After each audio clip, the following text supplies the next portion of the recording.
દારૂના અડ્ડા અને દારૂના વેચાણને લઈને અનેક લોકો છે તે પોલીસ છે તેના પર આરોપ પણ લગાવતા હોય છે અને જ્યારે પોલીસ છે તે આ બુટલેગરોને છૂટછાટ આપે છે અને પરિસ્થિતિ બેકાબૂ બને છે તે સમયે જનતા પોતે મેદાને આવે છે અને જનતા રેડ કરે છે અને આવી જે ઘટના સામે આવી છે જેમાં મહિલાઓએ જનતા રેડ કરી છે।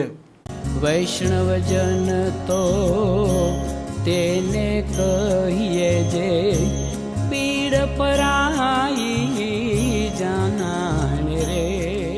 નમસ્કાર, આપ જોઈ રહ્યા છો નવજીવન ન્યૂઝ અને હું છું આપણી સાથે તોફિક ગાચી। ગુજરાતના અલગ અલગ થાણા વિસ્તારમાં જે પ્રકારે દારૂ છે તે ખાનગી રીતે વેચાતો હોય છે, પરંતુ આ બુટલેગરો જ્યારે બેફામ બની જતા હોય છે, પ્રજા છે તેને પણ પરેશાન કરતા હોય છે અને પોલીસ છે તેને પણ ગણગારવાનું બંધ કરી દેતા હોય છે। તે સમયે આ જનતા છે તે મેદાને આવતી હોય છે અને મેદાને આવ્યા બાદ તે જનતા રેડ કરતી હોય છે અને આવી જ ઘટના ભુજમાંથી પણ સામે આવી છે, જેમાં આ બુટલેગરો વિદેશી દારૂનું એક લાંબા સમયથી વેચાણ કરતા હતા। પોલીસે દરોડા પણ પાડ્યા હશે, તેમ છતાં બુટલેગરોની હિંમત છે તે સતત વધતી હતી અને અંતે આ જનતા કંટાળે છે, કેમ કે તેમના સ્કૂલે બાળકો જતા હોય છે, મહિલાઓ પોતે પણ ક્યારેક ઘરના કામકાજ અર્થે બહાર નીકળતી હોય છે, વૃદ્ધો પણ બહાર બેઠા હોય છે અને આવી સ્થિતિમાં આવા બુટલેગરો છે તે સીન સપાટા કરતા હોય છે અને તે લોકોને પજવતા હોય છે અને ત્યાર પછી જનતા મેદાનમાં આવી છે અને મહિલાઓએ જનતા રેડ કરી છે અને બુટલેગરોને પણ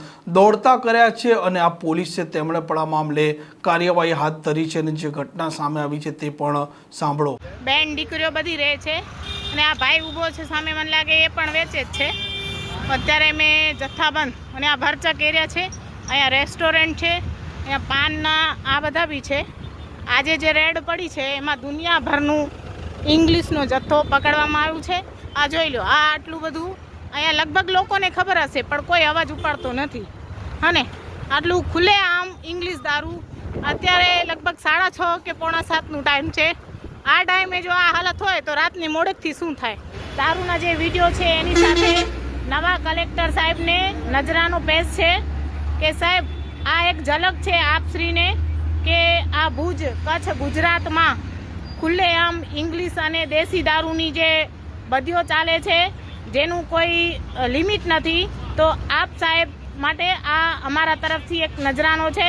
સાહેબ જુઓ કે કેટલા હદે પોલીસ એનામાં ઇન્વોલ્વ ના હોય તો કેવી રીતના આ બુટલેગરો વેચતા હોય। હાલ ઘડી પણ બધા બુટલેગરો એવી રીતના જોઈ રહ્યા છે જેમ કે અમાને મારી નાખશે, મર્ડર કરી નાખશે। મને કાંઈ પણ થાય તો એ સમસ્ત જવાબદારી પોલીસ તંત્ર, અધિકારીઓ અને બુટલેગરની રહેશે। આમ ભુજની આ જયનગરની ઘટના છે અને અવારનવાર આ ભુજ કે પછી કચ્છની વાત કરો ત્યાં જનતા રેડ છે તે થતી હોય છે અને દારૂના મામલે આ બુટલેગરો છે તેમને આ પબ્લિક ઉઘાડી કરતી હોય છે, કેમ કે બુટલેગરો જ્યારે લોકોને પજવે છે ત્યાર પછી તેમના મામેરા ભરાવતા હોય છે અને ત્યાર પછી તે આવા બુટલેગરો હોય કે આવા ગેરકાયદે ધંધા કરનારને તે ખુલ્લા પણ પાડતા હોય છે। આ પ્રકારના સમાચાર માટે નવજીવન ન્યૂઝ ચેનલ સાથે જોડાયેલા રહો। નમસ્કાર।